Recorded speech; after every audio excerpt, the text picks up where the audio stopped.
तो मेमोरी के साइज की बात करी थी मैं। आवाज आ रही सभी को? Yes ma'am. ठीक है, तो हम मेमोरी का साइज स्पेसिफाई करते हैं दो पैरामीटर से। पहला होता है एड्रेस बस, दूसरा होता है डेटा बस। एड्रेस बस क्या बताता है? टोटल नंबर ऑफ लोकेशंस कितनी है। अगर हमारी एड्रेस बस कैपिटल एन है तो नंबर ऑफ लोकेशंस होगी 2 टू द पावर एन। और डेटा बस क्या बताता है कि एक लोकेशन पे कितना बिट का डेटा है। तो हम किसी भी मेमोरी का साइज कैसे बताते हैं?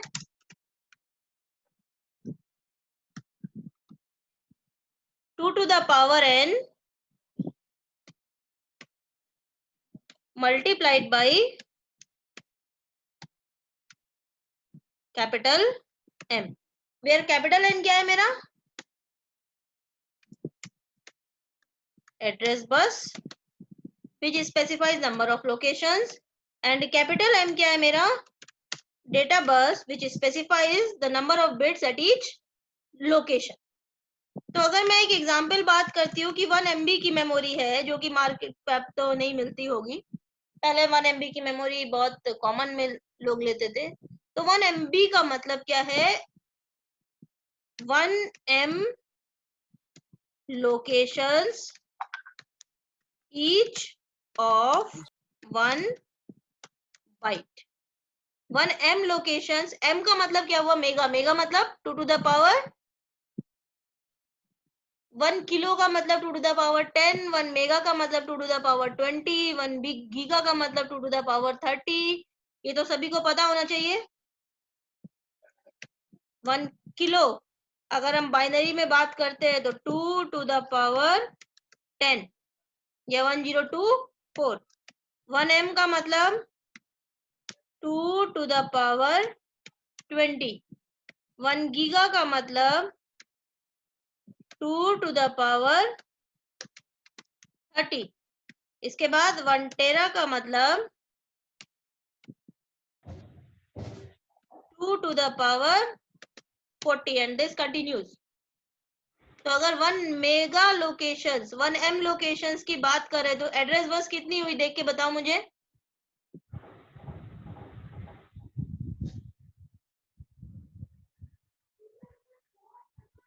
किसी का आंसर नहीं आया मेरे पास। एड्रेस बस और डेटा बस कितनी हुई 1 MB की मेमोरी में? 1 M लोकेशंस यानी कि 2 टू द पावर 20 लोकेशंस।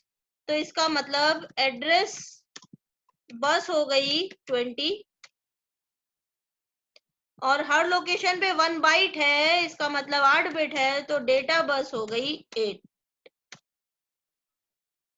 समझ में आई? तो किसी भी मेमोरी का साइज हम कैसे स्पेसिफाई करते हैं, या मेमोरी का साइज दिया है तो हम एड्रेस बस और डेटा बस कैसे निकालते हैं? 1 MB का मतलब 1 M locations of each of 1 byte. तो 1 M मतलब 2 टू द पावर 20 लोकेशंस। तो एड्रेस कितना हो गया? 20। हर लोकेशन पे 1 बाइट है, 1 बाइट इक्वल टू 8 बिट, तो डेटा बस हो गया 8। सिमिलरली 1 गीगाबाइट अगर होगा तो 30 एड्रेस बस हो जाएगा। 1 टेराबाइट है तो 40 बिट की एड्रेस बस हो जाएगी एंड दिस कंटिन्यूज। ठीक है, तो मेमोरी को स्पेसिफाई करने के लिए एक तो हो गया मेरा एड्रेस बस, एक हो गया मेरा डेटा बस। अब हम क्या क्या काम कर सकते हैं? अगर मेरी रैम मेमोरी है तो या तो लिख सकते हैं या पढ़ सकते हैं। तो आर, अब अपने इसमें डायग्राम में देखो, ये मैं क्लियर कर रही हूँ। आर का मतलब रीड हो गया और डब्ल्यू का मतलब राइट हो गया। रीड और राइट एक साथ नहीं होगा तो एक ही कंट्रोल सिग्नल से काम चल जाएगा। अगर ये सिग्नल 1 होगा तो रीड करेगा, अगर 0 है तो राइट करेगा। ठीक है, तो अगर हम रीड कर रहे हैं इसका मतलब हम डेटा ले रहे हैं, और अगर हम राइट कर रहे हैं तो इसका मतलब मेमोरी में डेटा लिख रहे हैं। तो डेटा बस हमेशा क्या होती है? बाई डायरेक्शनल होती है रैम के लिए, क्योंकि हम यहाँ पे लिखते भी है और यहाँ से रीड आउट भी करते हैं। अगर मैं ये मेमोरी की बात कर रही हूँ 512 इंटू 8, तो डेटा बस कितना हुआ मेरा? 8 बिट का। 512 यानी कि 2 टू द पावर 9, तो एड्रेस बस कितना हुआ? 9 बिट का। एड्रेस को हम कैसे लिखते हैं? AD0 से या A0 से A8 एड्रेस हो गया। Yes ma'am. और 8 बिट का डेटा है तो D0 से D7 लिख सकते हो, या 8 बिट का सिंपल डेटा बस। एड्रेस हम हमेशा स्पेसिफाई करता है प्रोसेसर, तो एड्रेस हमेशा यूनिडायरेक्शनल होता है एड्रेस बस। डेटा हम लिखते या पढ़ते दोनों है रैम में, तो डेटा बस हमेशा बाई डायरेक्शनल होता है। किसी भी मेमोरी में हमेशा एड्रेस बस होता है, डेटा बस होता है। रीड करेंगे या राइट करेंगे तो रीड ऑब्लिक राइट बार कंट्रोल सिग्नल होता है। और मेमोरी की जब हम बात करते हैं तो एक नहीं, बहुत सारी मेमोरी चिप्स लगी होती है, तो मल्टीपल चिप्स में से एक को ऑन कराने के लिए हमारे चिप सेलेक्ट लाइंस होती है।